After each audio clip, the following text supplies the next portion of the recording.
Hey man, I don't, I don't know, man. I think I'm getting old, man. What do you think, man? You think I'm getting old, man? I don't know. Every time you start these fucking podcasts, though, you sound depressed and shit, man. You better cut that shit out, dog. I think I'm getting fat too, man. You think Well, I'm getting fat, man? no, I don't think you're getting fat. Oh, that's fucked up. Oh, what you trying to say, man? That's so fucked up, man. Hey, Three Kings Boxing, as you guys all know, go to threekingsboxing.com for the latest and greatest what's going on in the sport of boxing. And as always, we bring you the shit. We bring you not the shit, but we bring you the real shit. You know what I'm saying? Everybody else up there complaining and tripping and crying and boo-hooing and shit. Not us. We man the fuck up, right? No matter, even if 30 seconds before showtime, shit is bad. We man the fuck up. And as always, the motherfucker to help make sure who earlier today put a foot in my ass and tell me to man up, the ATNIC. What's going on, family? It wasn't hardly like that, but man, the one thing you just said about motherfuckers out here crying and boohooing is funny, man, because if you boxing fans out there, you follow your favorite media source or whatnot. If you've been following these media sources in particular, you could see a video that they recently put up bitching, moaning, and complaining because they basically just showed you guys they really have no talent. You know what I'm saying? They basically just told you guys, hey, when COVID-19 happened, we don't have no fighters to interview. This is all we know. This is all we know how to do. We don't know how to do anything else. Come on, Eddie, stop. Stop coming out with your own podcast where you're interviewing your own fighters. It's not fair, Eddie. You got another one over there just basically broke as fuck because she can't do anything. You see what I'm saying? That's just this interviewing fighters was their thing, bro. They can't write articles, they can't build content, they can't make creative content, they can't do nothing. That's what I'm saying, man. Stick with Three Kings. We ain't bitching and moaning. Actually, we as happy as we've ever been. Yeah, you know what's fucked up? And this is and listen, man, when I tell you guys shit, like this is really who we are. We're not lying, we're not making shit up. Literally, this is a daily thing for us. It is chaos up until showtime. Well, I mean, it's the thing is, man, you know, when you're trying to run a business, first of all, there's a whole lot of shit that you got to do on the back end. There's a whole lot of things that you got to do on the back end. There's a whole lot of business decisions you got to make on an everyday basis. A lot of people understand that. You run a YouTube channel, that's one thing. That's nothing. Just make sure you got content on there. YouTube takes care of the rest because you don't actually own the fucking channel you have. You see what I'm saying? YouTube owns your channel, right? But when you have your own dedicated website and you got to do all the shit on the back end, the technical, the business, all of that, that shit is crazy, man. A lot of people don't understand that. And that's what we're doing before, literally leading up to showtime. on top of dealing with our regular jobs. So, yeah, man, them niggas out there boohooing, whining, bitching, moaning, complaining.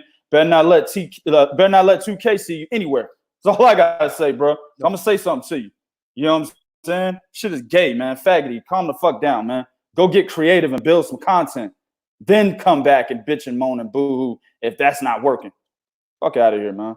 Hell, don't even bitch and moan and boo-hoo if that's not working. Motherfucker, man up. Hey, it is what it is. This is called motherfucking life. You know what I'm saying? Shit, did I cry when my mama didn't give me that green machine big wheel? Did I want it when I was motherfucking 5 years old? Huh? We had the money, mama. Why did I get my motherfucking Incredible Hulk goddamn beam machine big wheel? But that's a story for another day. I think I might need to talk to somebody. Yeah, you tripping, man. Look, man, Bo, you don't understand, man. You better be careful how you portray yourself. You know, motherfuckers gonna come on here talking about, hey, man, this dude is really crazy. You gonna have memes of yourself with a motherfucking, you know what I'm saying, with shit all over your face, man. You gotta be careful, bro. You know how they be making them memes and shit with a dick in your mouth? You gonna fuck around have one of you, bro. Better be careful, man. Hey, niggas already out there making Halloween costumes after me, right? Oh, yeah, that's true. That is true. You absolutely right. My man Jay said, we in these motherfucking streets itching for some motherfucking boxing. Yeah, man. Word up, Oh, what's man. My good, man, hey man? man, they got my man people out here with the crackhead lips and shit. You know what I'm saying? Slapping their neck. That's how I be, bro. It's Hey, coming back though. it's coming back. Brian is in the building. I'm in here. What's up, fam? What's up to you? Lawrence William is in the building. What's good? Now, Lawrence, I want you to fuck with that nigga Sporting Advantage. He always calls you out when you're late. Now his ass is late. Sporting Advantage be calling Lawrence out when he be going live and we live. That's when he be calling him out. Oh, yeah. Call out Brian David when he late. Oh, that's yep. So Brian called him out. The Texan, what's goody? What's going on, man? What's good, man? All right, man. So as always, go to 3kingboxing.com for the latest what's going on in the sport of boxing. And Dillian Whyte. You know, Dillian reminds me of that of when somebody is trying to do something and they failing, right? And they go, you can do it. I can. I try and I try and I try and I try. Yeah, man. So Dillian Whyte, dog, is out here still in them streets trying to get his title shot. He took the Twitter, man. He went at Tyson Fury. He said, come on, Tyson Fury, you stole my mandatory. WBC fight me or fight me. Are you a king or a coward like Bronze Bomber? Let's fight. I'm ready. Let's go. Tyson responds back, funny how everyone wants to fight during COVID-19 when there's no sporting event happening. I have a contracted fight with Bronze Bomber first. Right. Then when I win that, I'll have to fight with Joshua as undisputed comes before mandatory. Happy hunting. He's right. The COVID-19 shit is whatever, but he's absolutely right. Those were facts stated in terms of he's got a trilogy that's contracted, and then he's got that damn undisputed belt right after that, man. If the WBO allows that to happen with Alexander Usyk, yes, undisputed does trump mandatories, but then the sanctioning bodies are well within their right to say, well, we're not going to allow our belt to be up for grabs for that fight. They can do that. Yes, they can. And what'll happen is they'll strip Anthony Joshua and allow Alexander Usyk to fight for the vacant title. So that can actually, and I think number 2 is Dillian Whyte, if I'm not mistaken. I think it'd be Alexander Usyk versus Dillian Whyte for the vacant title, if I'm not mistaken. So they're well within their right to do that, man. So but at the end of the day, regardless of that, man, Dillian Whyte is like 5 fights down, bro. Yes, he is. Nigga, bro. Yes, he is, man. He is. Because you better believe if Tyson Fury beats Joshua, Joshua have a rematch clause. If Joshua beats Tyson Fury, Fury will have a rematch clause. Mm-hmm. I mean, and that's one thing I want to talk about. We talked about that off. You don't really see many rematch clauses that come after a rematch clause. You get what I'm saying? Because Tyson Fury is in contract as the champion to give Deontay Wilder his rematch clause. You don't really see that new champion having a contract of his own that's inside the contract that came before he was a champion, right? That says, oh, I get a rematch clause too. No, that doesn't happen, bro. So I can't think of a scenario. I'm sure it's happened, but that shit happens far and few in between, dog, where you've got a champion who loses his belt and he immediately has the rematch clause, but then the guy that won the belt from him has a rematch clause too. You don't see that very often, dog. No, you know what I'm saying? I can't even think of a situation where that's happened. So just right off the top. So I don't think Tyson Fury would have a rematch clause, bro, if he loses Deontay Wilder. I don't think so. What would happen is Deontay Wilder would fuck around and fight him again because it's Deontay Wilder. You know what I'm saying? Yeah. That's what he would end up doing. There would be a third fight. You know, both of them have one win, then there's a draw. There'll probably be a fourth one. And you know what? That would make a lot of fucking money, because if Deontay Wilder comes back and were to beat Tyson Fury after getting obliterated, bro, that would make a hell of a lot of money for a fourth fight, man. So I could see a fourth one on the docket regardless if there's a rematch clause or not, but I really don't think there is one. And, you know, but he's not losing Deontay Wilder. Right, but let me clarify, man. If Fury will have a rematch clause with AJ, So even if Fury loses to AJ, I'm sure he'll have a rematch. Or Bob will put a rematch clause in there. Yeah. Well, yeah. I mean, I don't know, bro, because AJ is the one that holds the cards. How can you listen, I don't know. This is a difficult one because it is. Remember, they're leaning on Tyson Fury being lineal champion, which isn't true, but they're allowed to market that, right? Yes. So they're allowed to market this. If he's lineal champion, that's better than Anthony Joshua being unified, right? The way it looks, and honestly, if you look at boxing, how it rolls, bro, you got unified champion, which is 2 to 3 belts. Then you got the lineal champion. Then you got undisputed, which is all 4 belts. That's pretty much the order in which it goes. You see what I'm saying? Mm-hmm. Lineal, in my opinion, trumps unified champion, right? Unified less than undisputed. It trumps it.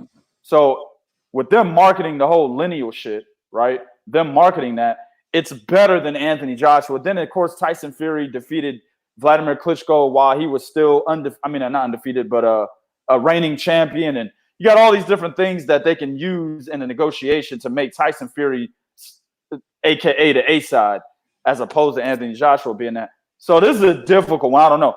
But for me, on the outside looking in, I would say, man, look, Anthony Joshua holds all the cards. How can you come in and say, hey, if we lose, we got a rematch clause? No, Anthony Joshua will be the one that exacts that, man.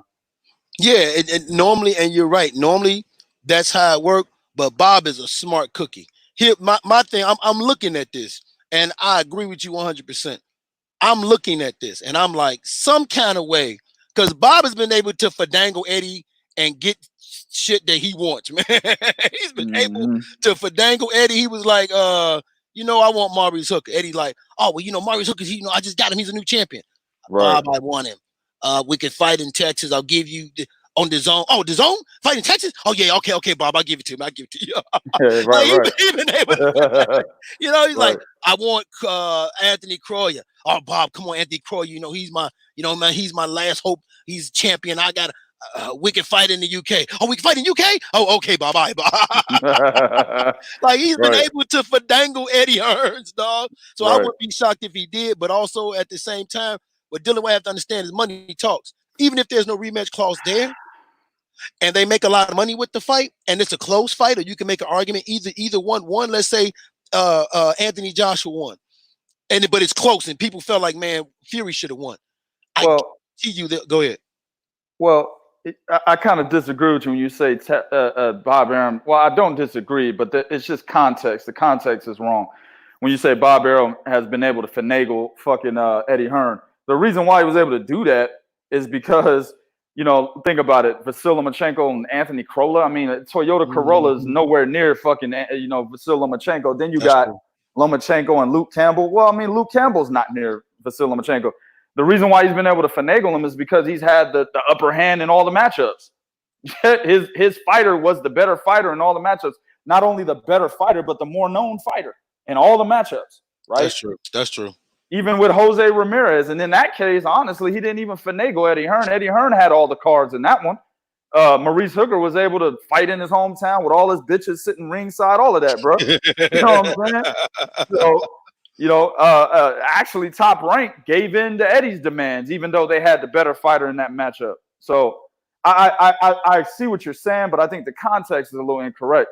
And in this case, Eddie Hearn has a top dog here. I don't think Bob Arum would just finagle Eddie Hearn, be like, hey, man, listen, man, let me get your arm, man. Twist the shit backwards, had a nigga touching his at the top of his shoulders and shit. That's not going to happen, bro, with Joshua Tyson Fury.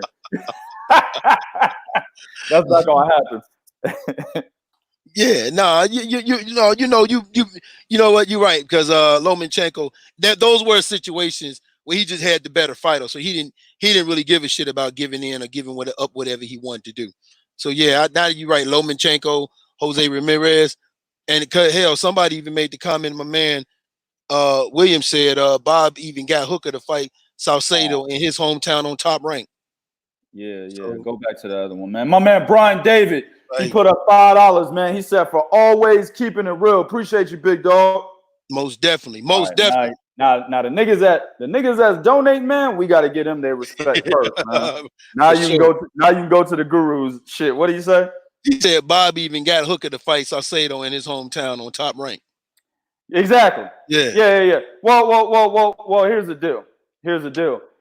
In that case, yes, but he still gave in to Eddie Hearn's demands when it came to Jose Ramirez and Maurice Hooker. He still gave in to those demands, right? Yeah. And the reason why he did is because he knew Jose Ramirez was going to beat the shit out of Maurice Hooker. He knew that shit, bro. You know what I'm saying? So he's like, oh, man, y'all have whatever the fuck y'all want. But at the end of the day, I do agree with you to an extent that Bob Arum bullies the fuck out of Eddie Hearn. I mean, think about it. He talks a lot of shit about Eddie Hearn in the media, but then goes and makes fights with him. You know what I'm saying? He's really punking them dudes, man. You know what I'm saying? So at the end of the day, oh shit, Joanne, let me tell you, go to if you go to PayPal, you can donate to 3kingsboxing@gmail.com. I didn't put a donate link on Facebook. I didn't put that on there yet. But you could donate. Anybody who wants to donate or is interested in donating on Facebook is 3kingsboxing@gmail.com on PayPal. I appreciate that, guys. But anyway, yeah, I don't see Eddie Hearn basically bullying. I don't see Bob Arum bullying Eddie Hearn when it comes to Anthony Joshua and Tyson Fury. You see what I'm saying? Mm-hmm. I just don't see that shit, bro. It's too much on the plate for Eddie Hearn with him having Anthony Joshua, man. I think that would be more of a 50-50 thing. Yeah, but you very well may have a point. I kind of feel like he may be able to, but you have a point. This is fucking Anthony Joshua we are talking about. He still is pretty dominant, and he still is when the more favorable fighter. Hell, even in the UK now, although more cats I talk to fear Fury win, but it doesn't change the fact that Joshua's still the more popular fighter, so he will be the top bill of that card. Yeah, absolutely right. Fury doesn't get the money he gets if the type of money Fury is going to get is because of the name on the other side of that card, because he never got that up until that point. So you 100% right. I agree with you, but there's still a part of me, even if they don't do, I think it'll be one of those, and you work in corporate America, I think it'll be one of those winking and nods. It might not be on paper, but if this fight is successful, it makes a lot of money, and it's close, we going to run this back. So Dillian may have to win. Man, look, at the end of the day, man, I feel bad for Dillian Whyte, man, dog. I really do, man. And, a lot of people don't give a shit about Dillian Whyte. And it is what it is, man. I like we say, man, we don't pick no sides. So if you like them, you don't like them, it doesn't bother me. At the end of the day, I deal with facts and I deal with what's actually happening, right? Current events. And currently, Dillian Whyte has won 11 straight fights since losing to Anthony Joshua. He's won a WBC silver title against what's his name? Hell Anus, or was it? Yeah, Hell Anus. You know what I'm saying? Yeah. And then he won an interim title against Oscar Rivas, right? So that's two of the whack ass WBC minor titles that is supposed to give you a shot at the fucking champion. He still has not got it. Not only did he not get it, right? They told him after he beat Hell Anus that, oh yeah, we're gonna make it a mandatory. They never did. Nope.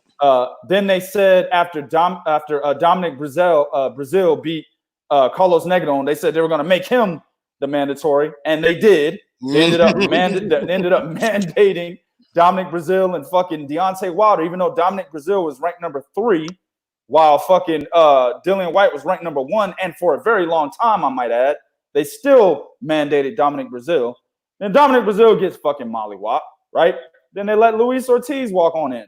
I mean, I feel bad for Dillian Whyte, dog, and a lot of people are gonna be like, man, he could have fought Luis Ortiz, to get that mandatory position. It doesn't fucking matter. He fought Oscar Rivas for it. Then there was a whole thing about him failing a drug test. Whether it's true or not, at the end of the day, UCAD said, you know what? He's clear. Then when they said he's clear, the WBC said, you know what? Nothing we can do about it then. We're not going to do anything to him. So at the end of the day, whether you believe that Dillian Whyte took something and got caught, right? And you believe that there was collusion going on, for you dumb niggas, like some secretive shit that behind your back about a situation. That's what collusion means, you dumb niggas. But anyway, there's some collusion out there going on between UCAD, Eddie Hearn, and Dillian Whyte. That may be so. But what is evident now, the facts that have come out are Dillian Whyte was found clean, and the WBC did not take away his mandatory position. So at the end of the day, bro, and I told you guys on podcast earlier, all your favorite fighters take shit. Everyone does. They're fucking athletes that are basically taking all this wear and tear on their body. And in order to move forward, they're taking something. All of them are. Deontay Wilder's taking something, Tyson Fury, Anthony Joshua, Dillian Whyte. All of them take something. Yep. You know what I'm saying? So at the end of the day, like I remember when that shit with the IVs came out about Floyd. Everybody's like, oh my God. Oh. I'm just sitting back like, what's the problem, nigga? Of course he's taking something. Nigga, this 40. What the fuck? Yeah. 40-year-old fighter. This nigga's in excellent shape. Nigga, of course he's taking something. So is Manny Pacquiao, by the way. And Manny Pacquiao been taking shit for a very long time. You know what I'm saying? You don't increase your power as you move up in weight. That's a whole nother story. Anyway, at the end of the day, bro, at the end of the day, he is still in a position and has been in a position to get a title shot, and he just can't buy a motherfucking title shot. He can't buy one. Now, people are going to say, well, he turned down Anthony Joshua the second fight after he beat Derek Chisora in their rematch. He turned that money down. Well, listen, I don't know how much Eddie Hearn offered him. All I know is that Dillian Whyte said it wasn't enough money. Now, me personally, I'm like, why the fuck does that care? If you are, why the fuck does that matter? If you are confident in your abilities, right? Right. If you really believe, as he tells us, the media and the fans, if you really believe that you can beat Anthony Joshua in a rematch, then the money, in my opinion, doesn't fucking matter, because you know you're about to become unified champion and you're about to get a hell of a lot more money in the back end, right? Just like when Floyd fought Oscar. That motherfucker didn't make nowhere near what Oscar De La Hoya was making, but he knew that he could beat Oscar De La Hoya. Shit, when he fought Arturo Gatti, he knew that little $2 million he made on his first pay-per-view. He knew that. I mean, he didn't even see that $2 million because Bob Arum robbed the nigga for it. You know what I'm saying? So not only did he fight for less than what he was, his opponent that he's way better than in Arturo Gatti made, he got robbed for his shit. You know what I'm saying? So those are two good examples of a top-tier fighter basically understanding at a certain point in his career, you know what? It's not about the money, because I know that I could beat this guy, and when I beat him, I'm going to be the man. See, and that's what Dillian Whyte did not do. But at the end of the day, we don't know how much money was offered. So the only thing we can go by, Bo, is just say, hey, maybe Eddie Hearn shortchanged the nigga. At the end of the day, though, he still should have got his title shot against Deontay Wilder. You know, you make a very good point. And this goes back to what I said, that when the IBF said fight Kubrat Pulev in Eliminator, and he chose to fight Joseph Parker, I said then that was a mistake, because Joseph Parker did not get you close to the title. Kubrat Pulev is chilling. Now, you know somebody else who did the same thing that you're talking about right now was Canelo Alvarez. Canelo Alvarez got super shortchanged when he fought Floyd, and he took the shortchanged money when he fought Miguel Cotto. But he knew, I got to do this, because once I do this, that's it. I'm going to be that man. And he is right now. He really is that motherfucking man. Not only did he get shortchanged, man, they fucked him, man. I'm going to tell you something, man. That was like an initiation period for Golden Boy. Then he got shortchanged. And not only that, his fucking dad, his lover, his promoter, Oscar De La Hoya, went to rehab. Went to rehab the night of the fight, bro. I was like I told y'all on other shows, I don't believe in coincidences, man. How is it that the night of the biggest fight of your young fighter's career, you're in rehab? You just so happen to check into rehab. Get the fuck out of here, man. That was kind of like an initiation moment, dog, for Canelo Alvarez, real talk, dog. Yeah, and you're absolutely right. But here's the thing, and you guys, listen, the WBC, whether you want to hear it or not, regardless of what Dillian Whyte did or didn't do, they did fuck him over, because he fought in an eliminator. When he fought, you said he fought Robert Helenius, right? They mandated the dude below him in Brazil. And then on top of that, with the so-called Oscar rematch fight, that situation that had fuck all shit to do with the WBC and VADA. That was UCAD. Oh, UCAD. So the WBC had nothing to do with that. They was like, nope. Well, hold on. At first, they were talking about suspending him. The WBC was. And then, everybody's like, where's the B sample? What happened to the B sample? Right? Even we were like, yo, what happened to that B sample? Yep. You know what I'm saying? But what really goes down with the B sample, that's a VADA thing. You know what I'm saying? That's not necessarily a UCAT thing. Of course, they can provide B samples and shit, but that's really a VADA thing. Yeah. You know what I'm saying? So us, everybody and us included asking where the B sample is, to be honest with you, UCAT doesn't have to do that. They're not obligated to do that. What they were obligated to do was give you some information. And they said, hey, he's clean. Fuck. Yep. What they said. Like, damn! I thought we settled that like 2 weeks ago. What the fuck? We still on this? Yeah. That's pretty much. You're absolutely right. That's exactly what it was. Yeah, man. What the fuck y'all niggas tripping on? Oh, huh? Dillian, nigga said he was clean. What the fuck are y'all talking about? That's exactly what they did, bro. Brother, you think it's collusion or not? At the end of the day, nothing happened to Dillian Whyte for after that Oscar Rivas fight, man. Yeah, man. Jay Davis said, why doesn't Whyte fight Usyk or Trevor Bryan for now? Or fuck it, fight Charles Martin. Stop bitching and put in the work to make motherfuckers want to see you fight the top crops. Here's the thing, though, man. He was already in that position to fight the top crops before any of those. Before Usyk went up there, Dillian Whyte was in that position with the WBO and the WBC. Okay? So for him, I get what you're saying, but the reality is he's in that position. So why should he have to fight for something that was given, that he's in the position to have in the first place? That when he was the interim champion, when he fought Helenius, and he became not the interim champion, what was Silver. it? The silver. Right. When he feigned the silver belt, they put him at number 1. Then he fought Oscar Rivas for the mandatory, and then they mandated the dude below him over him. So he was already in that position. Then he was number 1 by the WBO. They never mandated it. And then Usyk moves up. Automatically, he went to number 1. Then they put Tyson Fury in front of him. When Fury came back. And they did that. Now, the WBC said they did that because of the failed drug test.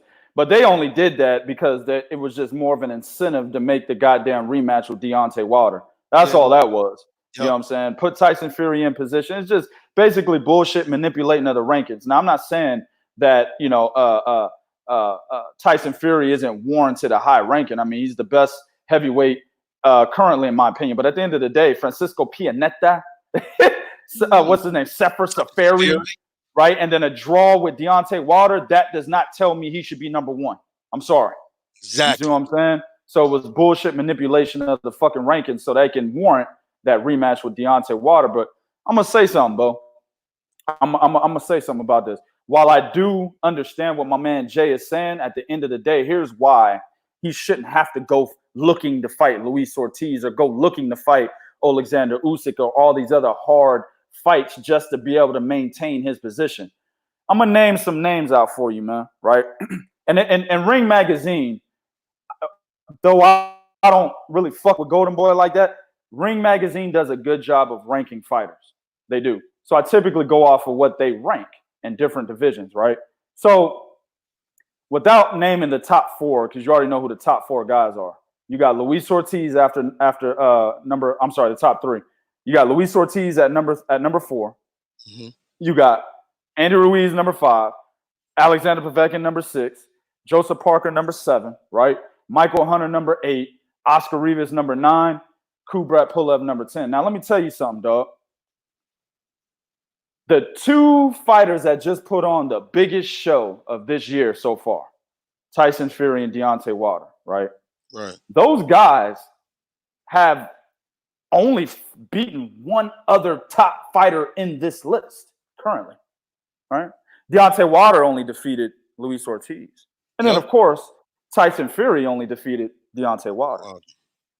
But Dillian Whyte and Anthony Joshua defeated 3 names out of the top 10. Andy Ruiz, Alexander Povetkin, Joseph Parker, right? Guess who's right behind him? Dillian Whyte. He's defeated 2 out of the top 10. Oscar Rivas and Joseph Parker. And he's about to tie Anthony Joshua when he fights Alexander Povetkin. Yep. So that tells you right there. That right there tells you the work that Dillian Whyte has been putting in his last 11 fights since losing to Anthony Joshua. That tells you right there that he's put in better work than Deontay Wilder. He's putting in the kind of work that Anthony Joshua's been putting in. So he deserves his shot. doesn't have to go fight number 4 and then number 5 and then number 6. He doesn't have to do that to maintain his position. His position should be maintained. What needs to happen is real talk, and people are going to get mad, but it is what it is. The WBC needs to fucking mandate Dillian Whyte versus the winner of Tyson Fury versus Deontay Wilder after Fury beats Wilder, in my opinion. That's what needs to happen. So Dillian Whyte should be fighting Tyson Fury next. I'm sorry, man. We can wait on Undisputed, or Undisputed can come. I don't care. But at the end of the day, I need the WBC to make the right decision. Now, if they mandate it and then Tyson Fury and Anthony Joshua work out a whole Undisputed thing, and then they say, okay, no, that's cool. Y'all can fight for Undisputed, but Dillian Whyte will be the next guy for that winner. I'm cool with that. Right. But at the end of the day, Dillian Whyte needs to be the next mandatory. Right now, they got Alexander Usyk would be the next mandatory out of the WBO. He hasn't done shit. Fuck that. I understand the WBO's rules. If you hold a title in the division prior, right, or a different division, and you move up or down to another division, then you become the immediate mandatory for that WBO. Now, it didn't work for Oscar Valdez, but that's their rules. You see what I'm saying? You'll become the immediate mandatory. And that's what he did. But in reality, he's only fought Chaz Witherspoon and getting ready to fight Derek Chisora. That is nowhere near what Dillian Whyte has been doing since losing to Anthony Joshua, man.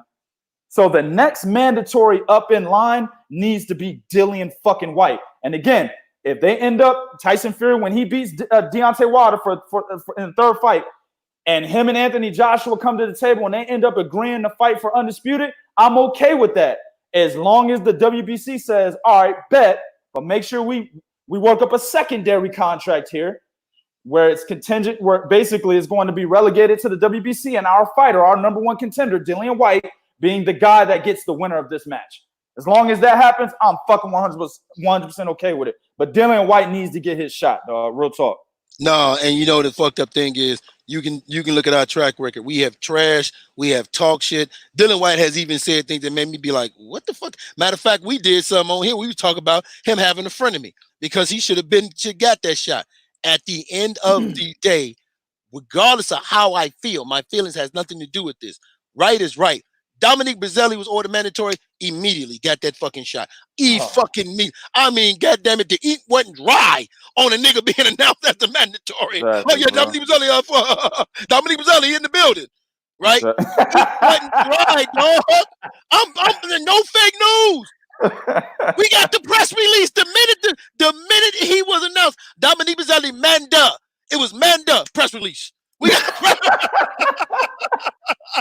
Right, and it was all bullshit. It was because of the fight that he had with his little brother and shit. Yeah. Man. It was all bullshit, man. So they thought they could market that fight. Exactly. So the minute that happened, he fought him.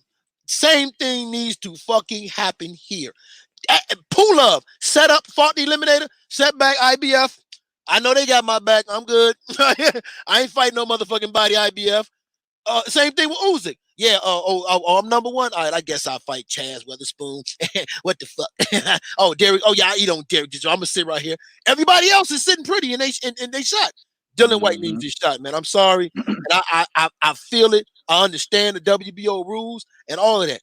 Dillian Whyte needs his fucking shot. So if Tyson Fury beats Wilder, and they go on to fight. Actually, I don't give. If Fury beats Wilder, Wilder beats Fury. Whoever wins needs to fight Dillian fucking Whyte. Well, like I said, it doesn't matter who wins. You're right. Yeah. What the WBC just needs to take action. They just need to say, all right, Dillian Whyte's up next. We're mandating this fight. Exactly. Now, and like I said, if the winner ends up making a negotiating with Anthony Joshua for Undisputed, that's fine. But at the end of the day, they need to have a provision for Dillian Whyte to get the winner of that undisputed title shot. It is what it is, man. He needs. Hey, look, I don't like Dillian Whyte. I tell you right now, I don't like niggas. Neither. But at the end of the day, we keep shit right down the middle, dog. He needs to get his shot, man. It is what it is. It is what it is, man. Hey, don't get mad at us. Blame the WBC, because I'm gonna say it one more time. I can't say it enough. The minute I'm not joking, y'all. The minute it was Dominique Brazzelli Manda, we had a press release. So if you can do it for everybody else, man, do it for Dillian Whyte, man. Stop fucking with him, man. At the end of the day, I don't care about what he did before. I don't care about none of that shit. Has no bearings on right now. None of that shit. No bearings on right now, man. Let that man get his fight, man. Because if it was any of us, we'd be saying the same. If you was at your job and you grinding, you're doing project after project after project. You're grinding on this job. You're doing favors. You're doing this and doing that, right? And they say, you know what? You're next. You're next. You're next. And they kept passing you up for another motherfucker. You're gonna be pissed off. Lawrence says if White really wanted a title, he would have took that April 13th date versus AJ. Well, you just talked about that. Yeah, I just went in on that. You know, at the end of the day, we don't. He basically said he was shortchanged by Eddie Hearn. We don't know. And like I said, me personally, he should have took that shit. If you really are basically confident in your skill set and you're confident that you could beat AJ in a rematch, you would have took the fight regardless, because you know you're gonna make money after that. But at the end of the day, he's saying he got shortchanged. Also, that's a different perspective. That's the WBO title, or that was the WBO, IBF, and the WBA, but he was mandatory at the WBO, right? Right. He specifically has been going at Deontay Wilder and has been or at least the number one ranked fighter in the WBC for a very long time now. You see what I'm saying? Even being named a mandatory now. He should have gotten that fight with Deontay. He already fought AJ. You see what I'm saying? He has not fought Deontay Wilder yet. That fight should have already been mandated, bro. The Dominic Brazil shit, that should have had everybody up in arms. Like, oh, this is bullshit. Yeah, the reason why it didn't is because niggas fucking only like fighters. They don't like the sport, bro. They like fighters and brands and networks. That's why. If you are a follower of the sport, there's no way you could tell me that Dominic Brazil was warranted to get mandated before Dillian Whyte. There's no way, man. No way you can convince me of that. I agree 100%, man. Joanne says, okay, got it. Got to keep you two going. We appreciate that. She was talking about that donation, man. Oh, yeah. Appreciate you, Joanne. Of course. All right, next. Yeah, like, you know what, man? Sometimes, talk. There's news that comes across, and it makes my soul glee. Man, I'm so happy because it's like a realization. Like, this is why you can't pick sides, because every now and then, one of these motherfuckers gonna say some shit and it's gonna just right in your face, nigga. Just right in your motherfucking face, motherfucker, right? So Eddie Hearns is out here like, you know, I got to take responsibility for these inflated purses, right? Once upon a time, and this is what tickles me, everybody was bitching about Al Heyman. I now understand. I'm not saying he wasn't paying him a little bit too much. Hell, that's the reason why Angel Garcia, as 2K always brings up, had the audacity, the nerve, the mitigated gall to say, why should we fight a Thurman when we can get $1 million and fight a Rod Salka? That's what he said, right? Okay. Peter Quillen and Daniel Jacobs, yes, it was a $3 million fight. They had $1.5 million apiece. People were saying they overpaid. But what Eddie Hearns is doing in his own, no, hell, $7 million. At least that was a title fight between Quillen and Jacobs. $7 million for Mikey Garcia, and then $3 million for Jesse Vargas. A $10 million fight, no title on the line. Bro, a $10 million fight, and it was probably like the 4th best fight on the card. Oh, yeah, hell yeah. Oh man, that is just throwing money away, bro. Yes. You gave Carnelo $300 million. You gave GGG a boatload of motherfucking money. Was about to give Vladimir Klitschko a boatload of money. Vladimir Klitschko. He said, "Oh, Vladimir, if you come back, we know we offer Wilder, but we'll give you more than that. We'll give you more than that." Okay. You know, hell, I'll even willing to bet you, and 2K, maybe you'll know because I don't remember. My mind is fuzzy right now. I'll guarantee that you paid Lomachenko a lot of money when he fought Croya and Maurice Hooker. Guarantee it. Well, so, go ahead. So he wouldn't pay Lomachenko, right? That'd be top rank. We're talking about Anthony Toyota Corolla getting in there with him and Luke Campbell. Yeah, he paid them a hell of a lot of money. Absolutely. I mean, you nailed it on the head, bro. A $10 million fight to be quite honest with you, a C+ level former champion who probably shouldn't be a former champion because he fought Saddam Ali for a vacant title. Saddam Ali, as you all see, was not good, right? Then it's Jesse Vargas. You see what I'm saying? I think Jesse Vargas might be a 2-time champion, bro, because I know he beat Khabib. He robbed. I think it was a robbery against Khabib Alakverdiev. I think that was for a title, WBA regular, if I'm not mistaken. So if you consider that WBA regular shit a real title, he might be a fucking 2-time champion. And he should have lost that fight to Khabib. But anyway, at the end of the day, it's a C+ level fighter versus at welterweight a B- level fighter in Mikey Garcia. Now, here's the deal. Mikey Garcia at lightweight, oh yeah, B+, A-. Absolutely. You see what I'm saying? But at welterweight, B-. You know what I'm saying? He can't beat anybody at welterweight, man. Not even Manny Pacquiao can't beat him. There's some cats out there saying Mikey beats Manny Pacquiao. No, the fuck he does not. Not that Mikey Garcia I seen against Jesse Vargas. Nope. That one loses to Manny Pacquiao too, right? He can't beat anybody at 147. He's a B- level, maybe solid B level fighter at welterweight, right?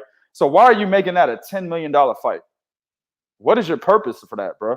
Why are you paying Triple G so much money and even giving this motherfucker like they gave him what's that shit called? I can't think of the they phrase. gave him shares. They gave him shares.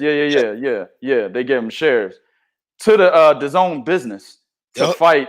What was the dude's name? I can't. Steve Rolls. Yeah, it was. It was Steve. You know what I'm saying? Steve Rolls, and then Sergey Derevyanchenko. Now Derevyanchenko is a good contender, but he's not a guy that you put in there with him to help you get the revenue back that you gave to him. You see what I'm saying? The money that you gave to him, you have to make fights in order to get a turn on your fucking investment, right? Sergey Derevyanchenko and Steve Rolls is not going to give you a return on your investment, man. So we knew this shit going in that Eddie Hearn was throwing money away, dog. Now, here's the deal. When you start a business, or at least you start he didn't start DAZN. DAZN has been out there for a very long time and doing things in the UK. But the whole boxing department is a new department or a new section in which they ventured in, right? And they made Eddie Hearn the ambassador of the boxing division. Now, so basically, consider the boxing division a new business, a business subset of a bigger business. So when you start a new business or a new business subset, you got to throw money out there so you can basically build your business. It's what we've done with Three Kings. Nigga, I've thrown a lot of money out there for Three Kings just to build this shit. You know what I'm saying? So that's what they had to do with the boxing department for DAZN, right? I understand that. But it started getting ridiculous. Canelo 365. Here's the reason why you didn't want to do that. because you have eliminated pay-per-view, dog. Pay-per-view would have been your return, a big part of your return on your investment, besides the fact that you got people buying tickets to go watch Canelo. But here's the problem, dog. I was at Canelo Daniel Jacobs. That stadium was not full. This is the T-Mobile Arena in Las Vegas, Nevada. That arena was not full, dog. It wasn't like Mikey Garcia, Errol Spence. No. Nothing like that. You know what I'm saying? There was open seats at the T-Mobile Arena for that Canelo fight, right? So real talk, I guess what I'm saying there is not too many people, even right now, for the matchups that DAZN has made, they're not buying Canelo tickets, man. They didn't buy them for Daniel Jacobs. I didn't go to Sergey Kovalev, so I don't know about that one. But they didn't buy him for Daniel Jacobs. And in my opinion, the Daniel Jacobs fight was a better matchup than Sergey Kovalev. Yeah. So there's that problem. Then you've taken away pay-per-view, right? So you give a man 365, and then it's like, okay, but a large chunk of where we would gain our money back, don't worry about that because we got DAZN. They're going to buy DAZN. They're going to buy the app. That's not what you do. That was a terrible decision. That's a terrible decision, bro. You know what I'm saying? Motherfuckers are just streaming the fuck out this app, man. Hey, niggas ain't buying this shit. They streaming the fuck out this app, man. Now, I remember somebody put up numbers. They said, yeah, man, look. Yeah. For you motherfuckers out there sharing, nobody buying the zone, you know what I'm saying? Look at these numbers, man. 5 million some odd views, 5 million some odd downloads shit in the last week, you know what I'm saying? That's because DAZN does more than boxing. DAZN is into UFC, soccer. Hell, they even have darts. Yeah. You know what I'm saying? So those downloads are not necessarily because boxing fans are watching boxing. And furthermore, that's a collection of downloads from the DAZN app from when they started pushing the app. You see what I'm saying? That's not just in that particular time frame. You see what I'm saying? So at the end of the day, bro, I could tell you right now, a lot of people that I know of, and I could be wrong if I were to speak in general, but a lot of people that I know of, dog, were like, yeah, that DAZN shit, I don't fuck with that DAZN app, dog. I had a lot of problems, you know what I'm saying? I tried to download it on my Roku. The shit kept kicking me out of my Roku, dog. You know, I downloaded it on my phone. You know, the reception, you know, the stream was bad and shit. It kept, you know, basically pixelating and shit. I couldn't really watch the fight. These are real people complaining about this, by the way. These are real fucking testimonials, dog. Another motherfucker was like, man, dog, the shit is slow as fuck, man. I gotta like rewind and shit. You know, there's a like a slider like on a YouTube video where you can hold that dot and then move it back left or right, left or rewind it, right or fast forward it. My man said he had to keep rewinding his shit because if he watched it live, it was too slow and it would stop at times. So when he rewinded it, then basically it allowed it to buffer more so that he could actually watch the fights. But the problem was he wasn't watching them live because he had to rewind his shit. So he's watching it with his homies and shit over the phone or something. They're like, oh, nigga, you see the knockout? This nigga 5 minutes late. You know what I'm saying? Nah, bro, I didn't see this shit. Nigga, I had to rewind my shit. Oh, my bad, fam. Yeah, right. You going, damn, fuck. Exactly. Shit, I know how it ended. Exactly. Now you already know what's about to happen. So these are real testimonials. So I can tell you a lot of those people were like, fuck this on, man. I just illegal stream it. And you can easily illegal stream DAZN out there. Me personally, 3 Kings Boxing paid for DAZN for me. You know what I'm saying? Mm-hmm. That 3 Kings Boxing paid for DAZN for me. So I have it, right? But at the end of the day, bro, relying on that app was not the best decision in terms of let me say this, relative to the amount of money that they've been throwing out, dog, it was not the best decision to do, bro. Well, here's the thing, and it's funny you mentioned Vegas. Now, if they would... Go ahead. No, I'm going to say, here's the thing. It's funny you mentioned Vegas because remember, we was there. You'll be surprised how many people didn't even know there was a fight taking place. That's what fucked me up. Right. I'm like, huh?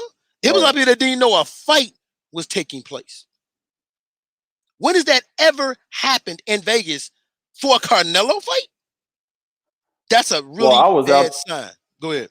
Well, you know what's funny is I can vouch for that twice because I was out in Vegas with my wife during Canelo Amir Khan. Yep. You know what I'm saying? I'm sorry, I wasn't. Nah, she wasn't out there with me. I was out there with Red, one of my editors for 3kingsboxing.com. Me and him were out there during Canelo Amir Khan.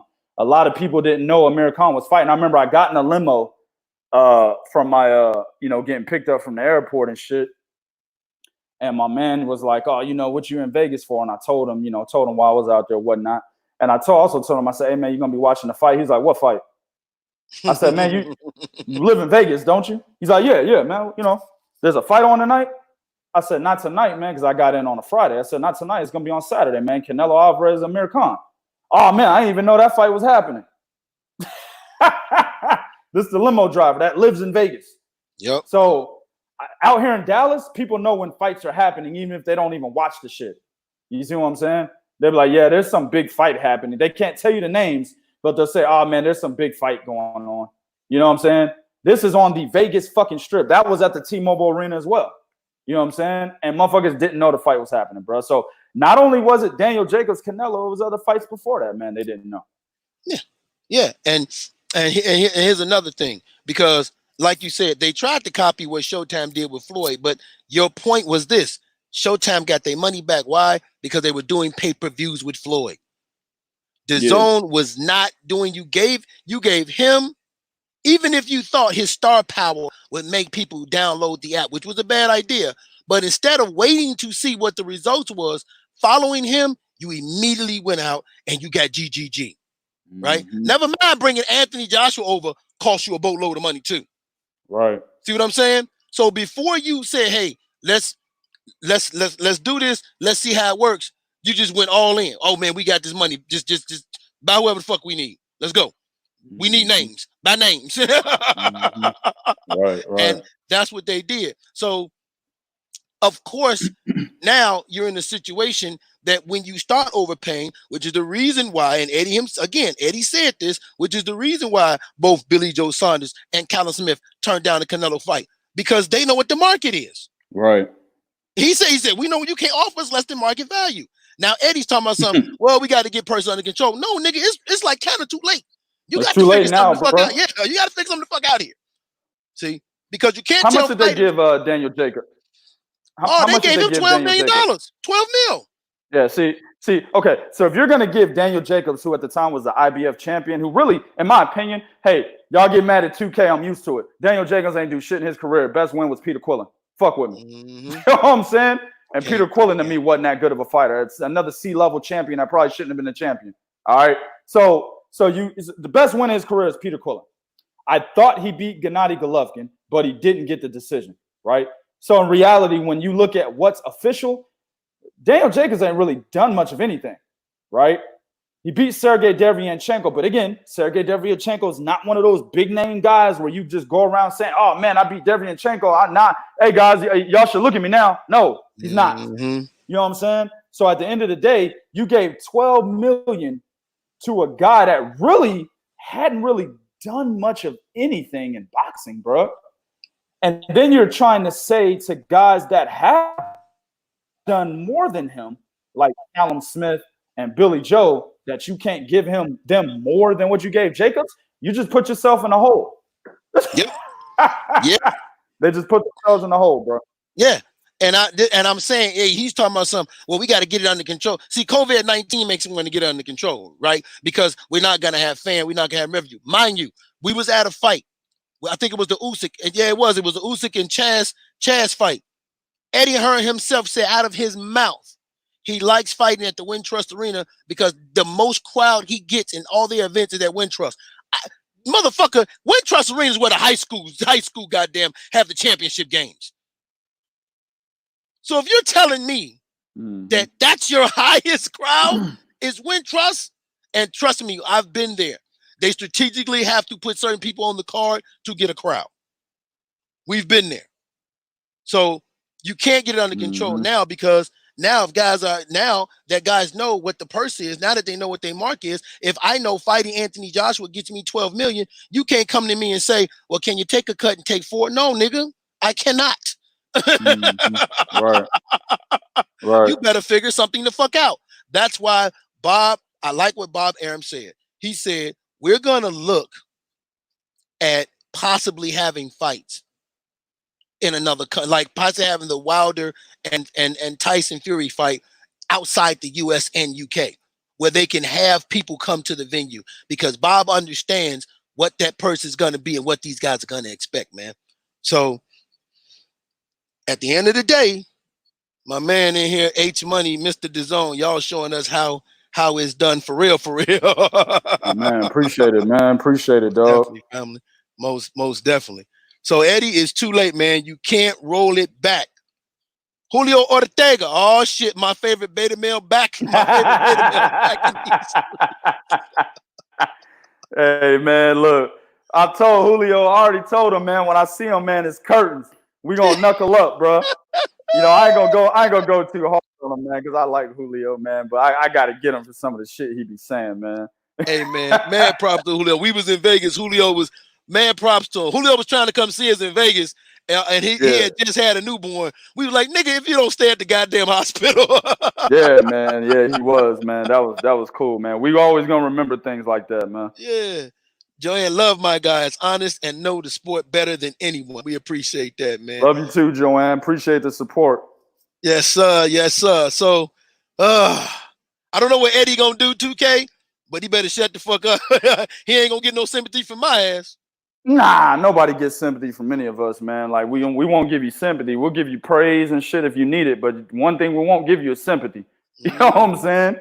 But nah, man. At the end of the day, he needs to work something out. Better figure something out. I'm gonna tell y'all, everybody's moving, is following suit towards PBC. You understand this, right? You know, you got Spence, Garcia, then top rank. out of nowhere was like, oh, you know what? We can make Teofimo Lopez Vasil Lomachenko. Like, them niggas, yo, that shit is killing me, dog. I know I said this last show, dog, but that shit is killing me, bro. They literally, you know what? We can make that fight.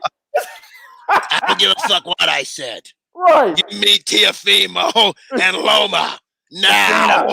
Christina, get over there. Get him. Get the fight made. You know what I'm saying? Like, I'm just saying, bro. Like, all of a sudden now, there's no problems making Teofimo and fucking Vasil for the same month, by the way, of September. You know what I'm saying? So you know that they're trying to basically be in competition with PBC after that move. Then now we just published today. Daniel DeBose and Joe Joyce is getting rescheduled for September or October. Yep. You see what I'm saying? So other major brands are following suit to what PBC had just did. Eddie Hearn ain't doing shit. he still ain't made it. Where's his big fight at, bro? Yo, he was talking about Josh Warrington and fucking Zucan. That's what he was talking about like a month and a half ago. And that fight still ain't done. Where's that shit at? Like I know Dillian Whyte, Alexander Povetkin hasn't been officially canceled, but that fight is supposed to be in July, man. Like, I don't know if that fight is going to continue or not, bro. We'll see. Maybe that's their big fight. And I'll give it to him. If he can go with Dillian Whyte, Alexander Povetkin, if that fight doesn't get canceled, then cool. I will give him that. I will actually give him a little more credit, Bo, because he never canceled that fight. While all these other banners were canceling fights left and right, he never canceled Dillian Whyte versus Alexander Povetkin. It's been on the docket since. So if they actually go through with that, not only will I say, you know what, all right, bet I'll stay off his ass on this one. I'll give him even more credit by saying he never even canceled the fight, dog. That's what's up. That's true. Mama Denise said, I'm barbecuing in these streets. Oh, shit. Damn, Mama Denise is in these streets. Respect the OG. That's right. All right, man. Last but not least, Josh Warrington is out here name dropping, man. What's up with these motherfuckers name dropping, dog? They drop these names and then they forget they drop these names when it come time to fight these motherfuckers, man. I don't get it. I don't understand, man. But Josh Warrington is out here talking about something, how he wants to fight Shakur in the next 12 months, which I don't know why Shakur got to wait that long. And the nigga talking about some Gary Russell and JoJo Diaz. You know, it's awfully funny. You know, correct me if I'm wrong. What major, top, fastest growing motherfucking news media with the realest motherfuckers reported to y'all that there was following people moving up in weight, which was Shakur Stevenson and Gary Russell Jr. Who talked about that, man? I don't know, man, but you know what? I'm about to start hating on my own shit. You know what? I understand why people hate Three Kings boxing, man. We virtually came out of nowhere. You know what I'm saying? We came out of nowhere. Then we just literally started competing with the top dogs in the sport when it comes to the media. And actually, we've surpassed a lot of them. Some of them we haven't, but we on their ass. You know what I'm saying? And I get it. I can understand why niggas are hate. Listen to me. I can understand why motherfuckers hate me. You know what? I don't even like my goddamn self, man. I get it, man. I'm with y'all. Fuck 2K and Three Kings, man. Them niggas is always right. I hate them. Fuck them. I hate them, bro. I can't stand them niggas, man. Fuck them. All of them. I hate them. You know what I'm saying? That's who it was that did it, though, bro. It was them niggas. Was it them? Yeah, it was them niggas, man. I can't stand them dudes, man. But I can't stand them either. But shit, we still better make sure the articles is tight. Right. Okay. I can't stand them either. But they reported that these, as a matter of fact, if I'm not mistaken, an affiliate of Three Kings Boxing, you know, I mean, since we don't know nobody, right? But an affiliate of Three Kings Boxing spoke to not just Gary, the whole goddamn Fighting Russell family. Yeah, man. Spoke to all of them. My man Rick Muhammad is in the building, affiliate of Three Kings Boxing from Brawler Sports Media and Management. He spoke to all of them. Gary Russell, Gary Antoine, Gary Antonio, spoke to all of them. See, you don't get that kind of content from just, you know, those random media sources that we won't name, bro. This motherfucker put in work that day, bro. That's what's up. Yes, he did. Yeah, hold on. And key point. in one fucking day. Called each motherfucker on their phone separately in one day. Talked to all of them. In the interview, Gary Russell said he was going to 135. Yep. And he called out Devin Haney. Who the fuck reported that? Nobody. We did. I didn't see nobody else do it. Yes. So they might be doing it now after they see it on our shit, though. Of course, come on. Yeah, come on. They do that a lot. Monkey do. You know, what's that song by my boys? Oh man. They made that Mr. Me Too. I got a car. Yeah, me too. Yeah. That's whatever, you know what I'm saying? So now all of a sudden, Josh Warrington, dog, he's calling out cats that's not even at his division. Then on top of that, you could have fought Shakur Stevenson. Y'all told Shakur to wait a certain time. He said, man, I'm not going to go that long without a fight. I'm going to take a fight in between. Y'all told him bet. He said bet. He went and made his fight. Once again, the ink wasn't dry. Oh, yeah, I'm fighting Kanzu in a unification. That's not unification. Okay, well, It don't matter. I'm fighting Kanzu. Right. Right. Exactly.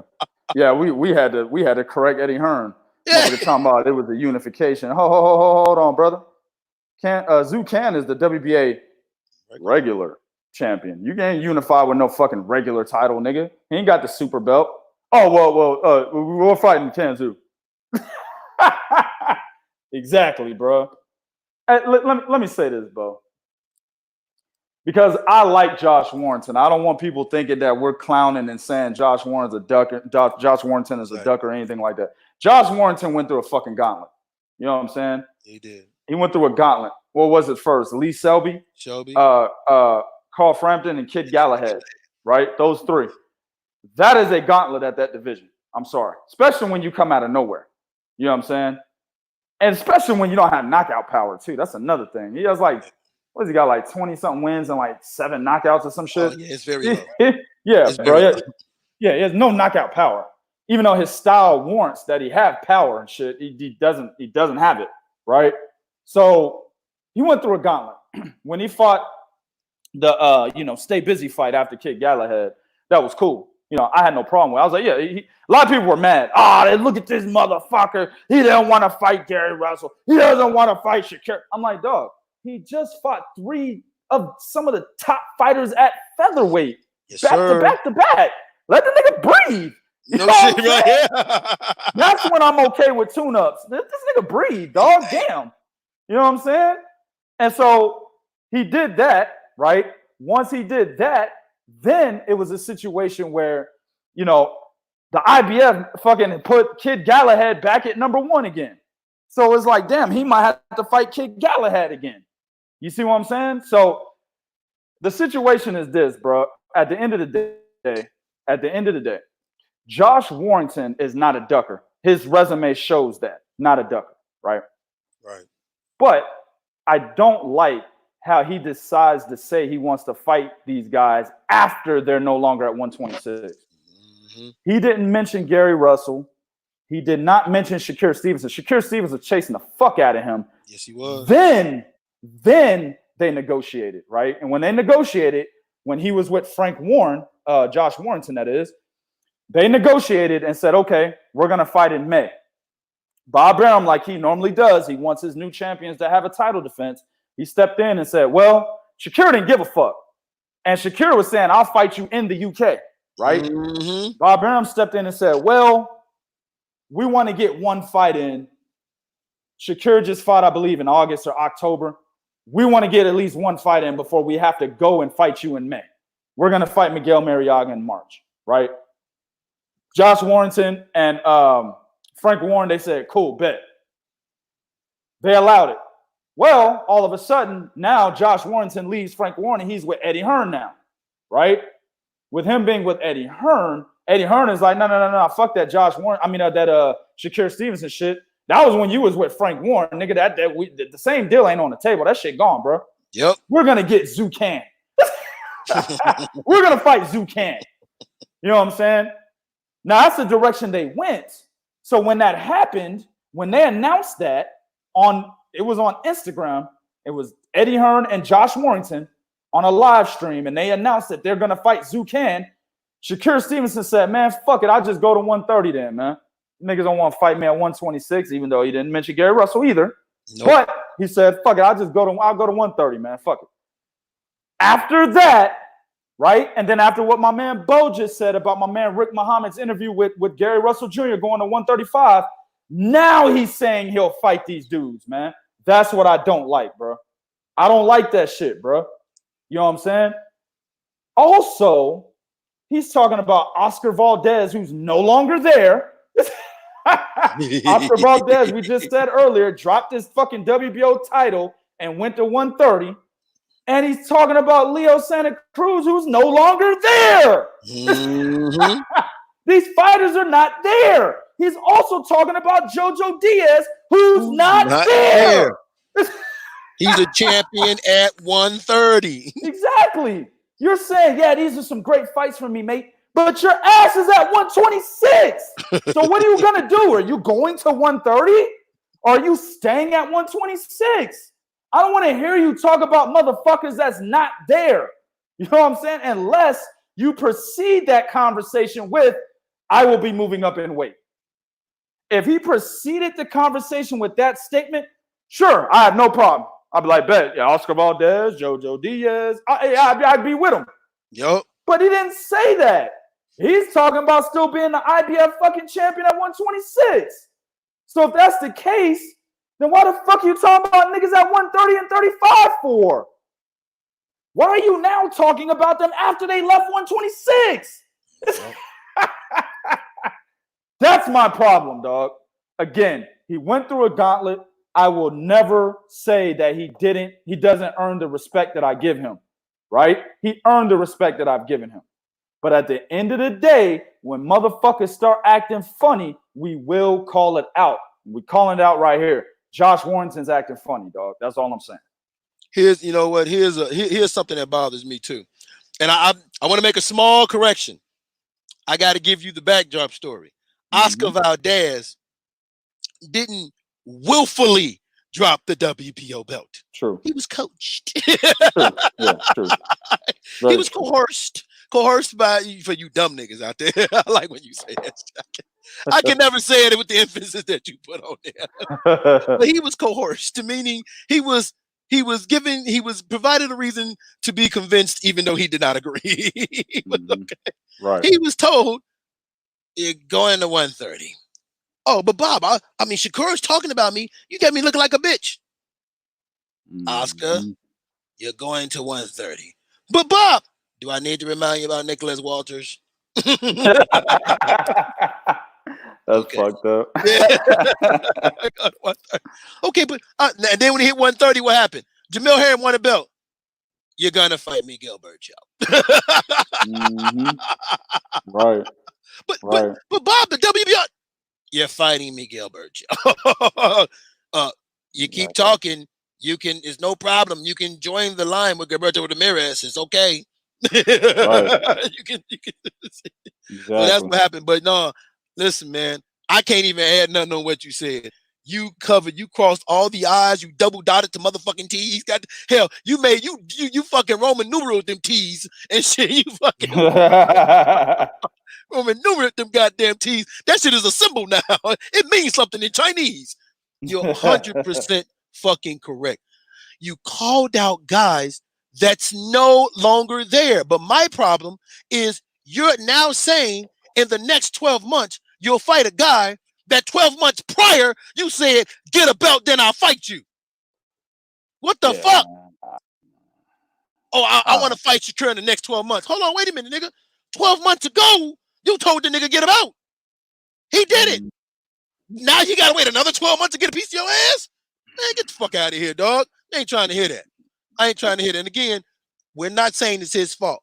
When Eddie Hearn jumped in, Eddie Hearn said that was no deal. But Jelena Mazzoni, vice president of boxing operations, said to us, the promoter has to do what the fighter wants. If Josh would have put some grease on that statement, Eddie would have had no choice, man.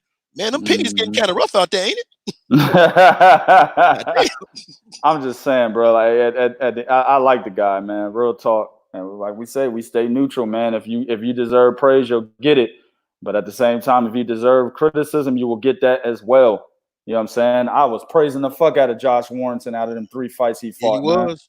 And him and the fact that he might have to fight Kid Galahad again because he's number 1 in the IBF again, man. He might have to fight the guy again, and he's okay with that, right? I like the guy, but at the end of the day, when shit start looking funny, bro, I gotta call it out, man, and that's what's happening. You just called out all these niggas after they're talking about moving. When he was out, look, when Shakur's at 126, he's like, "Hey, man, hold on, we're gonna fight. Just give me a chance to get a fight in. I don't want to be inactive like that." Y'all said, "Nope, Zucan." Yup. That's what y'all did. Nope. Because you left Frank Warren. Frank Warren was cool. He was like, "Yeah, bet." I like Frank Warren, by the way. But anyway, he was like, "Bet." You know what I'm saying? Yeah, bet. We're gonna get it in May. You get your little shit in March. We're gonna get it in May. It was done. He left Frank, went to fucking Eddie Hearn. That deal is no longer there. It's no longer valid. It's gone. That was a Frank Warren deal. Now it's Zucan. I would do the same thing if I'm Shakur. Like, man, fuck it, man. I'm trying to, you know what I'm saying? I got goals I'm trying to reach, man. I'm about to chase this nigga no at the end of this year to try to fight him, man. I'm going to 130 and fight them then, man. I agree with Shakur. You see? So when you knew what happened after y'all announced Zucan, that Shakur said, "I'm going to 130. Now you saying you want to fight him within a year? Get the fuck out of here with that shit, man. You either fight him now or go up to 130 and fight him, dog. At the end of the day, man, that's some bullshit, man. Like I said, shit is funny, man. You got to call it out, man. Yep. My man Jay Davis said COVID-19. All right, man, hold on, man. I'm sick and tired of you disrespecting people that donate, man. What's your fucking problem, man? I knew you was going to do that. That dog put $4.99 on it, and she put a little sticker on there, man. It's a sticker of some fat motherfucker dropping the mic. But I get the point. Appreciate it. Dropping the mic. Exactly. That's what we do here at Three Kings. All right, man. Go to where you was going. All right. We thank you for that $4.99. Like I said, them pennies is tough, I guess. My man JL Davis said COVID-19 got MFers feeling themselves. I wonder how much talk will be happening once boxing resumes. Exactly. Yeah, man. Look, man. Yeah, this COVID-19 shit. You know, at first I was like, man, it ain't like that. But yeah, you start to see how much shit is going down, dog, and how much shit people are talking all over social media. You start to get the fucking idea that, yeah, you know what it is about this whole COVID-19. Niggas is behind closed doors and shit, quarantined up. You know what I'm saying? No niggas can't get their hands on them and shit. You know, they doing that to 2K right now, man. Got niggas all over the internet talking shit. You know I show up at niggas' doorsteps, bro. But they know I can't do that now because we in quarantine. So I got to take all the shit talk. I got to take all the bad emails and shit. But once this shit let up, I'm coming to see y'all motherfuckers. Wait a minute. Hold on. They laughing because it's a funny statement. I'm laughing because I know how true that motherfucker is. We laugh for two totally different reasons. Y'all just laughing and say, "Oh, that nigga 2K funny." No, I'm laughing because I have personally seen and know how true that motherfucking statement is. That's why I'm laughing. Oh man, that's a sinister laugh, bro. We ain't laughing. It's not one of them happy ones, man. This is a sinister laugh y'all listening to. That nigga said, "Niggas, I hate bad emails." All right, nigga, because you know I can't go nowhere. That's like that motherfucker when you in the window because you on punishment and shit, and a nigga, you sit in the window, nigga down. Yeah, motherfucker, bitch ass nigga, come down right now, motherfucker. Come down right now. Yeah, see, you scared. See, told y'all that nigga was scared. Told y'all that punk ass nigga was scared. Fuck this nigga. Fuck it. He don't fight me today. Fuck him. I ain't fighting him at all. Yeah, you know, right. Tomorrow, motherfucker. Yeah, that's you gotta fight me right now today, or else I ain't fighting him no more ever again. Yeah, bro. I never had it like that, but you're right, dog. You know, back when nigga had no money and shit, I was young. We was in an apartment and shit, first floor, man. I remember I was grounded and shit. I got my ass whooped. I forgot what I did, but I got my ass whooped and shit by the extension cord. A lot of y'all don't know nothing about that. You know what I'm saying? Got my ass whooped by the extension cord and had to sit in the room. And shit. I had to sit in my parents' room, dog. There wasn't no, you're grounded into your room. Nah, you had to sit in your parents' room and shit. You know why I had to sit in my parents' room? Because I had to watch my sister. You know what I'm saying? So while I'm in there watching my sister, my man's come to the window, knock on the window and shit. I draw the blinds. This nigga point at me, start laughing. Oh, yeah, nigga. Yeah, nigga. And my other man's come, start dribbling the ball and shit because, you know, we hooping, bro. That's what we did every fucking day, all day. Right. He dribbling the ball and shit, doing all these moves and shit, laughing. I'm like, I'm going to get these niggas when I get out of here, bro. That's exactly how I feel right now, Bo. That's exactly how I feel right now. I'm going to see y'all have some fights, and I'm going to get y'all motherfuckers, man. I remember, you know, what's funny is, at least them and your boys, I remember I was on punishment. My brother, my own fucking brother, who lived exactly 4 houses down, the nigga would come down and play football with his boys right in front of our house, purposely. And then wait a minute. Then the nigga had the nerve to make my fence the touchdown spot. This nigga here. They did that on purpose, man. Exactly. They did that on purpose, man. My man Faust, he said, everybody doing a lot of talking on social media. No one gonna step up and back up their talk. Sad. Yeah, man. I think Sean Porter will back it up. Sean Porter and Kenny Porter have been doing a lot of talking. I think they're one of the ones that are exempt from that. I think they would back it up. I mean, Sean Porter has, if you count wins and losses, probably the best resume at 147 of the current crop, you know, outside of Manny Pacquiao, right? But exactly. Yeah, you know, he's definitely going to be a motherfucker that's going to back it up. I agree with that 100%. Yeah. And so far, Earl Spence been backing up. Earl Spence said no tune-ups. He's going right into Danny Garcia. Yeah. Good point. Oh. Very good point. Very good point. Gotta give him that right there. You know, nigga, you know, I gotta say something though, man. I forgot. I don't even know how I forgot to mention this nigga, man. But Tevin Farmer, Eddie Hearn made him feel rich, dog. Just gotta go back to that topic, man. Eddie Hearn made Tevin Farmer feel rich, dog. Tevin Farmer was out here really talking about like he was getting it. We get money over here. We get money over here. I'm sorry, bro. This shit is funny to me, man. Like, it's good. You know what? It's good. I'm glad he was comfortable in his skin. You know what I'm saying? Right. You know, basically getting the 500K that he got. You know what I'm saying? I don't even think it was 200K that he got, right? I don't even think 90K that he got, right? Oh, you so wrong, dog. I'm just saying, bro, that the 50K that he got, you know what I'm saying? I'm glad he was comfortable in his skin, fam. You know what I'm saying? I'm glad he was happy about that. I'm glad that, you know, he changed his whole career, getting his ass beat a few times early in his career. I think he got knocked out by Jose Pedraza. Yeah, he got knocked out by Pedraza. You know what I'm saying? Came back from that, became, you know, an IBF champion within 130 pounds. Absolutely. That's dope. That's the shit. But at the end of the day, bro, the way that you carried yourself on social media, that's what made people turn their backs on you, man. That's what made them. Because they knew, listen, people knew deep down, except niggas from Philly, they knew that Tevin Farmer wasn't that good of a fighter. They knew that. You know what I'm saying? They just liked the story. Kind of like Daniel Jacobs. Everybody likes Daniel Jacobs' story, so they root for him. That's very true. Man, I want Daniel Jacobs to win, man. I really like the guy, man. You know, he survived cancer. Now, what he did to Andre Rozier was some hoe shit. I don't know if y'all know about that. If you don't, go to 3kingsboxing.com, type in Andre Rozier's name in the search bar.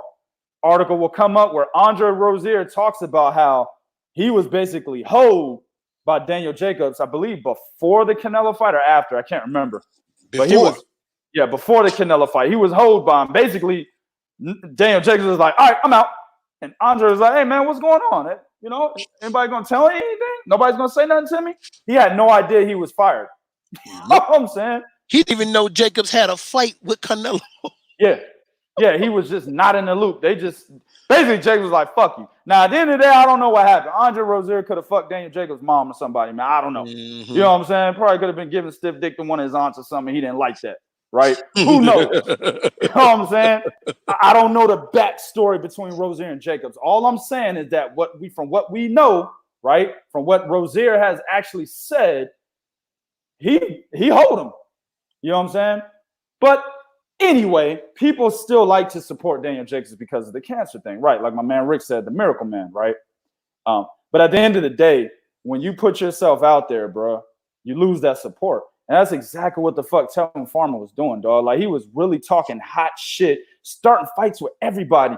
Niggas could just be chilling, man. Like, it's like, just think about it. If Twitter was like a street and each profile was a human being, right? Literally, fighters would be walking down them Twitter streets just, that's a beautiful day in the neighborhood. Go outside and get a little bit of the sunshine on my skin, right? Here comes Tevin Farmer. Fuck you, a whole ass nigga, bitch. Pushing niggas down and shit. Pushing babies, smacking women, kicking niggas in the ass. Like, damn, Tevin. That's how he was on them Twitter streets. He was like Debo on them Twitter streets, man.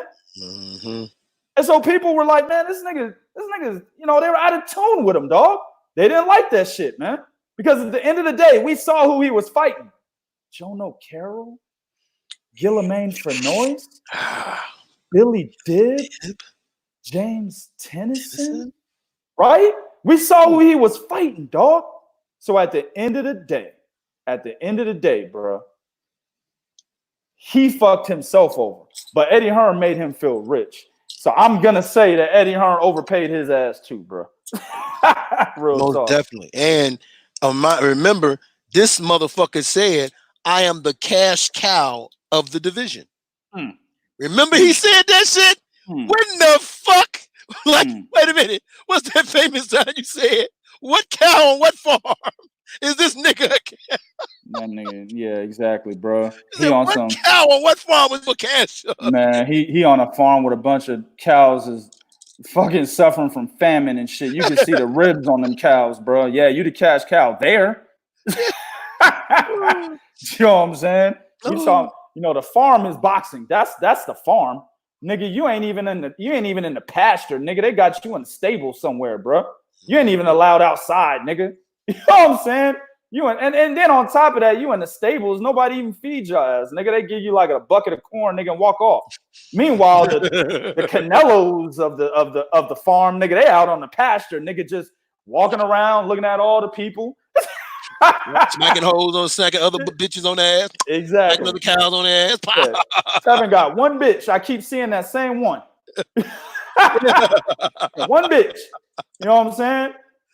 They making videos about which chicken sandwich is better, Popeyes or chicken. Man, get that shit out of here, nigga. Who you fighting? You don't fuck about no Popeyes fucking Chick-fil-A shit, nigga. Who you fighting? Yeah. I'm just saying, man. I'm rambling now, man. No, but you right. Tevin was telling niggas, all y'all line up. Hey, don't worry, I'm gonna beat y'all the fuck up one by one. He like him and even Demetrius Andre. You know, I know you overpaying him. He's so comfortable. He's not even. He says, man, I want Canelo. I want GGG. But if the fights don't come, you know. Exactly. My man Rick said he like the singer now. Can we talk? Yeah. Tevin Campbell. Look, little niggas ain't gonna know nothing about that. No. They ain't gonna know nothing about that. I don't know, man. I'm rambling, man. Keep going, bro. My man Jay said, when shit get normal, bro, I'm gonna come looking for y'all at the fights in Vegas. That's what's up, family. Hey, word up, man. Hey, Jay, man, hit me up on Facebook, man. Shit, you know what I'm saying? Whenever shit start popping, you can hit me up anytime, but whenever shit start popping, man, look, give me your contact information, man. We will be there 100%. That goes for anybody, man. Y'all want to meet us in person, man, we'll be there. We not no chumps. You tell us where to meet you, we'll be there. You might have a bunch of niggas ready to whoop our ass, but we'll be there. You know what I'm saying? It is what it is. Lawrence Williams says makes sense because Danny didn't listen to Coach Brazil corner instructions. Yeah, man, he wasn't. It's I don't know, man. Like Andre Rozier is a good dude. I've had personal conversations with Andre Rozier. I don't know him like that. Obviously, he's not one of my boys and nothing like that. I haven't had enough time to basically observe who Andre Rozier really is. But I have had conversations with him, right? And he seems like a genuine cat. If something went down, he seems like, you know, in my opinion, it would seem as if he really didn't understand what was going on. You know, he's a mild-mannered dude. Like if some shit is popping off, he's gonna come talk to you about it. Like, hey man, he's one of the nice dudes. Hey, I don't know. Did I do anything to offend you, or really, if I did, I'm seriously sorry and my apologies. I just want to know if you're mad or upset, is there anything I can do? That's Andre Rozier. Yep. So if really, bro, really, if something went down and he says he doesn't know what happened, I'm inclined to believe that, man. Real talk. No, I'm inclined to believe it also, and you're right about that, because he is one of them dudes. Like I respectfully, humbly apologize if I offended you in some kind of way. Like he's really that type of dude. Like he's one of them dudes that it's hard for you to get mad at. Like when he gets mad or when he talks the way he talks, you did some foul shit, man. This nigga literally will forgive you for anything. He's a good dude. Like he was really torn between when Daniel Jacobs and Sergey Deverenchenko had to fight each other. He didn't know what to fucking do. No, he didn't. Jacobs told him, man, you can go ahead and be in his corner. he didn't know what to do, man. So he's a genuine dude. I mean, like I said, I'm inclined to believe that he didn't know, man. Yeah. So, all right, man, as always, go to 3kingsboxing.com for ladies and greats, what's going on in the sport of boxing. And like we tell y'all, we are here every single motherfucking day. No more excuses. No more. You know why? We don't make them anymore, right? We're here every day. COVID-19 don't stop us. The weather don't motherfucking stop us. Nigga, no motherfucking electricity, no battery in the laptops don't stop us. We are here, God damn it. Disagreements, arguments, beatdowns. Well, let me correct myself. Passing out beatdowns. None of that stuff. That does not stop us. Three Kings Boxing, man. Hey, HNIC, take us out. You know what to do, man. Go to Twitter at 3kingsboxing, Instagram at 3kingsboxing, Facebook.com/3kingsboxing. Of course, every day on Facebook and on this YouTube channel. I'm about to say my old one, man. Prodigy of Boxing Talk. Every day, 7 to 7:30 Eastern Time, 6 to 6:30 Central, 4 to 4:30 Pacific Time. And of course, and most importantly, go to 3kingsboxing.com, your source for pure, unadulterated boxing information. Some of the best boxing minds out there, going out there, doing some investigative journalism to get you the information and content that you would like and need involving boxing. All right. So until tomorrow, definitely appreciate everybody in the chat, everybody who's donated in the super chat on YouTube and also at the PayPal. There's also a donate link. If any of you guys are interested, there's a donate link on the Contact Me page of the 3kingsboxing.com website. There's a big ass image that says donate. You can click that, goes directly to our PayPal if you're interested in that. Eventually, I'll put a link out there on Facebook. But like we said, man, we do this for you guys. It's not necessarily us looking to get money from anybody. And we're definitely appreciative for the contributions, but it's not mandatory. We're still going to show up every single day. All right. So until tomorrow, we out this bitch.